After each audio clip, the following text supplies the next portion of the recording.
अस्सलाम वालेकुम। हैप्पी किसान पाकिस्तान तो खुश आमदीद। लो जी दोस्तों, अज तुहाडी खिदमत विच गुड़ के हवाले नाल वीडियो लैके हाज़र हाँ जी। तुहानूं लाइव मंजर दिखावांगे जी। गुड़ बनदा पिया जी और साहिवाल की लोकेशन है जी। तुहानूं दस्सांगे ते सारे नालों पहलां ते एड्रैस दस्सांगे जी। ये 99 सिकसार दे विच वेलना लगा होया जी। 99 वाले रोड तो जोड़ा 93 वाली सैड नूं कारपेट रोड निकल रहा है, वो उत्ते है एक उन्होंने बड़ा सोहना जबरदस्त शुगर मेला लाया होया जी। यह गुड़ बनदा तुहानूं दिखावांगे और फिर सारे नाल पहला यार रस निकलती पई है।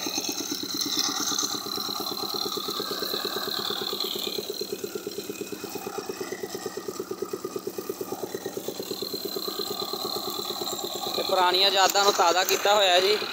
यह गुड़ पिया जी।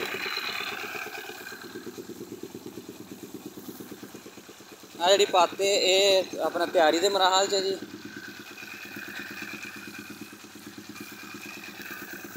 बिल्कुल फ्रैश और ताज़ा गुड़ बनया जी।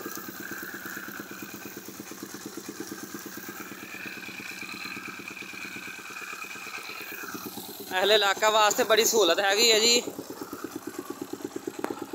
तुसी गुड़ बनाना होवे ते अपना अपना कमाद होवे गुड़ बनाना होवे ते तुसी इत्थे लैके आ सकते हो और बिल्कुल ताज़ा और फ्रैश गुड़ जिहड़ा तुहानूं इत्थों खालस साफ सुथरा गुड़ जिहड़ा वो तुहानूं मिलेगा।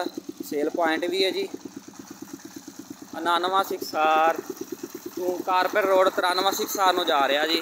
वो उपर ताज़ा फ्रैश गन्ने का रस गुड़ और अगर अपना कमाद का तुसीं गुड़ बनाना होवे ते वो भी तुहाडा बन सकदा।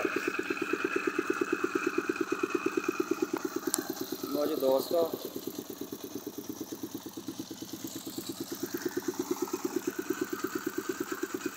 गुड़ के हवाले नाल वीडियो अज तुहाडी खिदमत च लैके आया सी। अच्छी लगे लाइक कर दिओ, दोस्तों नूं शेयर कर दो। हैप्पी किसान पाकिस्तान सबसक्राइब कर दिओ ताकि मज़ीद इस तरह के वीडियोज़ तुहानूं देखने को मिलदियां रहन। अल्लाह हाफिज़।